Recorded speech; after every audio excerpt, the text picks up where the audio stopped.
Hello friends, ഈ കാണുന്നതൊക്കെ എൻ്റെ വീട്ടിലെ ബോഗൺവില്ലാസാണ്. മഴക്കാല പരിചരണമൊക്കെ എല്ലാവർക്കും അറിയാമായിരിക്കും. സെപ്റ്റംബർ ഒക്ടോബർ മാസങ്ങളിലായിട്ടാണ് റിപ്പോർട്ട് ചെയ്യേണ്ടിരുന്നത്. പരിസ്ഥിതി ദിനം പ്രമാണിച്ച് എന്തായാലും നമ്മൾ റിപ്പോർട്ട് ചെയ്ത് കഴിഞ്ഞു. ഇത് ഗ്രാഫ്റ്റ് ചെയ്ത പ്ലാന്റ് ആണ്. ഇത് വേറെ കുറച്ചെണ്ണമാണ്. പോട്ടിംഗ് മിക്സിനെ കുറിച്ചൊരു ഡീറ്റെയിൽഡ് വീഡിയോ ഞാൻ ചെയ്യാം. ഇവിടെ ഒരു ഗ്രാഫ്റ്റ് ചെയ്ത പ്ലാന്റ് ഉണ്ടെന്ന് ഞാൻ പറഞ്ഞല്ലോ. ഇവയെല്ലാം റിപ്പോർട്ട് ചെയ്യുന്നത് ഒരേ രീതിയിൽ തന്നെയാണ്. അതിനുശേഷം നമ്മൾ സെപ്റ്റംബറിൽ ഹാർഡ് പ്രൂണിങ് ചെയ്യും. അതിൻ്റെ വീഡിയോ കാണിക്കുന്നതായിരിക്കും കേട്ടോ. മഴക്കാലം ആയതിനാൽ പ്ലാസ്റ്റിക് ഷീറ്റൊക്കെ വിരിച്ച് അതിൻ്റെ മേലെയാണ് ചെടികളൊക്കെ വെക്കേണ്ടത് കേട്ടോ. ഞാനെന്തായാലും അങ്ങനെയൊന്നും ചെയ്തിട്ടില്ല. വേണമെന്നുണ്ടെങ്കിൽ ഓട് വെച്ച് അതിൻ്റെ മേലെ വയ്ക്കാം. റീപോർട്ട് ചെയ്യുമ്പോൾ താഴെ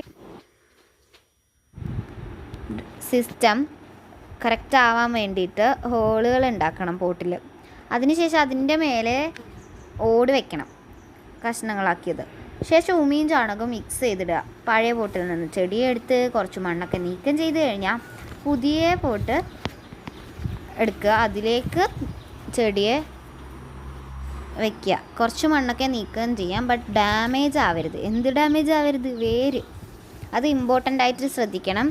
വീണ്ടും മേലെ കുറച്ച് ഉമിയും ചാണകവും ചേർത്ത് അവിടെ സെറ്റാക്കി വെച്ചാൽ കുറച്ച് വെള്ളം വേണമെങ്കിൽ ഒഴിച്ചു കൊടുക്കാം, ആവശ്യമെങ്കിൽ മാത്രം.